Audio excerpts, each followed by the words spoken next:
Hi everyone, I'm on location here at Barking Abbey in London. I was reminded this week by Amanda Ellis on her Instagram that London is the Earth Star Chakra of the Earth. Now, chakras are the energy centers of the body. There are 7 running along the spine and also some that extend above and below the spine. And there are also corresponding locations on Earth which are earth chakras. So here in England we have 2. We have Glastonbury, which is the heart chakra of the planet. Apparently that moves, but at the moment it's based here. And also we have London, which is the Earth Star Chakra. Now, the Earth Star Chakra in your own energy field is about 12 inches below your feet, and that connects your own energy field, your aura, with that of the Earth and the universe. So London does the same thing for the world. And it is a really powerful energy here. And if we think about the current world situation, England, I feel, is really holding the line at the moment. Yes, things have taken a slight turn for the worse here, but restrictions were never as bad as in some other countries. We've got no passport, we never had to wear masks outside, and generally the policing of it was more relaxed. So really, I feel England and London are holding the line, and we really need to fight to protect that at the moment. Because if London were to fall, the ripples for that are far-reaching, and we just can't allow that to happen. London is powerful, and it's no wonder so many people have been drawn here over time, including myself. You know, I often wonder why I was drawn to come here. I've been here many years now, and I feel it was no accident. And on reflection, many of the decisions that I've made and things I've done over the past 20 years or so have brought me to a point where I am here, living in London now at this time, and it feels like no accident. So, going back to the Earth Star Chakra, how do we protect and support and work with the Earth Star Chakra in London to help the situation at the moment?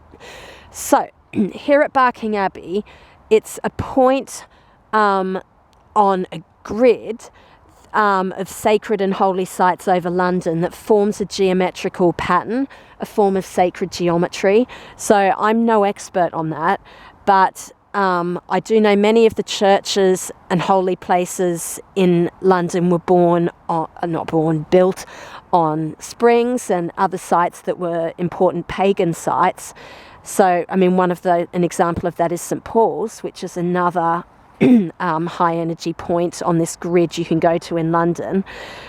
So what we can do, visit one of these points. I found them on a website, and I'll put a link to it below so you can see what some of the other ones are. But visit one of these sites in London if you can, to connect with the Earth Star Chakra energy. So these sites are places of vision and healing, guidance and inspiration. And the Earth Star Chakra is a portal for transformative energy. So when you get to one of these places, connect your personal energy, your aura, your chakras through this Earth Star energy, and then set an intention. So mine today is truth, freedom, justice, love. A little bit about Barking Abbey, to put it in context. It's a former monastery. It is in Barking, in the London borough of Barking and Dagenham, and at the time it had one of the most important nunneries in the country. It was established in the 7th century and existed for 900 years until its closure in 1539 as part of Henry VIII's dissolution of the monasteries. It had many notable and powerful abbesses. In fact, the Abbess of Barking held precedence over all other abbesses in England. And she had a lot of power and authority in the local area. Just next door there is St. Margaret's Church, which is a Grade 1 listed building from the 13th century. What else? Only the Curfew Tower, which you can just see through there, remains of the original abbey. Just that tower there. The other remains around here are 20th century reconstruction, just to show the layout of the abbey. Okay, so